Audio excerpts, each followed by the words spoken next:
Assalomu alaykum do'stlar, sizlar bilan Timur. Bugun men sizlarga paket opsion uchun bitta yaxshi strategiyani o'rgatib o'taman. Anchadan beri video chiqazganim, savdo qilganim yo'q edi. Mana endi bugun sizlarga savdo ham qilib, bir yo'la strategiya ham o'rgatib ketaman. Bu juda ham oson strategiya. Strategiya uchun grafikamizni S15 ga qo'yib olamiz hamda 1 minutga bitim ochasizlar. Bizga kerak bo'ladi, bizga bitta indikator kerak. Ushbu indikatorimiz mana bu stochastic oscillator indikatori kerak bo'ladi. Bu indikatorni to'liq nastroykasi meni Telegram kanalimda bo'ladi. Demak, qanday ishlaymiz? Bu joyda bitim ochib qo'ygan edim. Kelinglar, sizlarga men tushuntirib bersam. Pastga bitim ochishimiz uchun mana bu stochasticning liniyalari tevada, ya'ni mana bu tevadagi liniyaga yaqinlashgan holatda yo'kida mana buni tevasidan yorib o'tgandan keyin pastga tushib turganda tutashish kerak. Keyin biz pastga bitim ochamiz. Shu bitim foyda yopildi, juda ham yaxshi. Endi tevaga bitim ochish uchun esa mana bunday holatda ochamiz. Mana bu stochastic numaralari pastdagi yaqinlashgan holatda yo'kida mana bunday pastidan yorib chiqib tevaga chiqayotgan paytida tutashsa, biz tevaga bitim ochamiz. Mana bunday holatda esa bitim ochmaysizlar. Ya'niki pastdagi sariq liniyaga, tevadagi liniyaga yaqinlashmasdan turib bir-biri bilan tutashsa, mana bunday tutashsa, bu holatda bitim ochmaysizlar. Qachonki pastdagi liniyaga yaqinlashib tutashsa tevaga ochasizlar. Tevadagi liniyaga yaqinlashib tutashsa, pastga bitim ochasizlar. Bu joyda bitta tevaga ochamiz. Ko'rib turganinglardek, pastdagi liniya, ya'ni mana bu ko'rib turgan havoring liniyalar sariq liniyaga kelib, tugib, tevaga chiqib turganda bir-biri bilan tutashdi. Biz tevaga bitim ochdik. Hozircha ko'ringlar, juda ham chiroyli yurib berdi. Endi bitimni kutsak, oldindan hech qanday qaror chiqarib bo'lmaydi. 20 soniya vaqt bor. Sizlar Telegramga o'tsanglar, ushbu indikatorni to'liq nastroykasini tashlab qo'yaman. Juda ham oson strategiya, ya'ni ko'pchilik so'ragan edi, osonroq strategiya o'rgating deb, mana sizlarga oson strategiya do'stlar. Birinchi demo shotda sinab ko'rib, tushunib, xatolaringiz to'g'rilagandan so'ng o'zingizlarga uverni bo'lganinglarda real hisobga o'tib ishlab ko'rsanglar bo'ladi. Xo'sh, bu yerda 3 soniya qoldi va bizni bitim foydada yopildi. Juda ham zo'r. Tutashgan yo'q, agar hozir shu holatda tutashib qolsa, mana shu joydan yana bitta pastga ushlab ko'rsak bo'ladi yoki yaxshiroq vaziyatni kuzatamiz. Kutsak, bu yerda tutashish niyati yo'q. Qani mana shu swechani ham kutaylikchi. Telegramga o'tib qo'ysanglar, xudo xohlasa Telegram kanali uchun to'liq noldan darslik videolar chiqadi. Shu sabab hozirdan Telegram kanaliga o'tib qo'yinglar.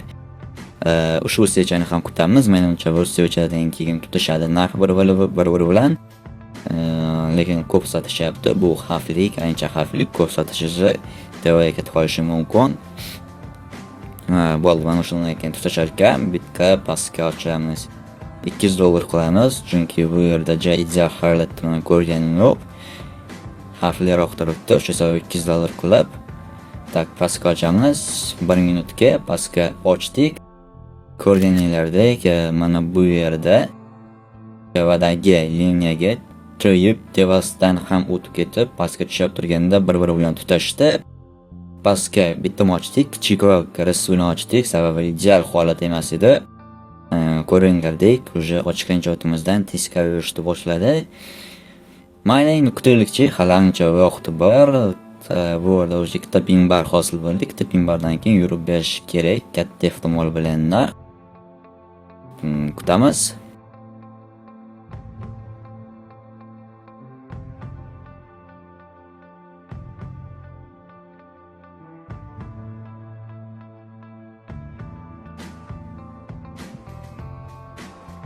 Menimcha ushbu bitta minusda yopiladi.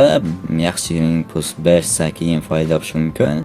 3, 2, 1 Mayli, ushbu bitim minusda yopildi.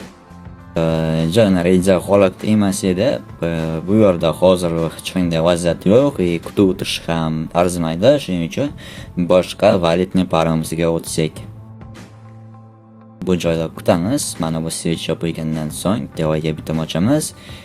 Agar pastdagi liniya bir-biri bilan tutashgan holatda yopiladigan bo'lsa, bir-biri bilan tutashgan holatda yopilmadi. Endi bunisini kutsak, ushbu switchdan keyin menimcha tutashadi, deb ushbu switchdan keyin tutashadi. Agar yashil rangda bo'lsa, pastga oqib ketmasa, qani va tutashda shu joydan ikkita tevaga ochamiz, chunki boyagi qilgan minusimizda qoplab ketamiz. Agar bitim foyda topiladigan bo'lsa, ko'rib turganinglardek tevaga bitim ochdik. Mana bu liniyamiz pastga mana bu pastdagi minimumga yaqinlashib turib, bir-biri bilan tutashgan turgan paytda biz tevaga bitim ochdik. Bitim hozircha foydada, lekin qaltis harakat bo'lish hech gap emas. Sababi hozir bozor anchagina qaltis harakat qilyapti. Shu sabab oldindan xursand bo'lmay, qaror chiqarmay bitimda kutganimiz yaxshi bo'ladi. Mana ko'ringlar, gap isboti bilan ancha qaltis harakat qilyapti bozor.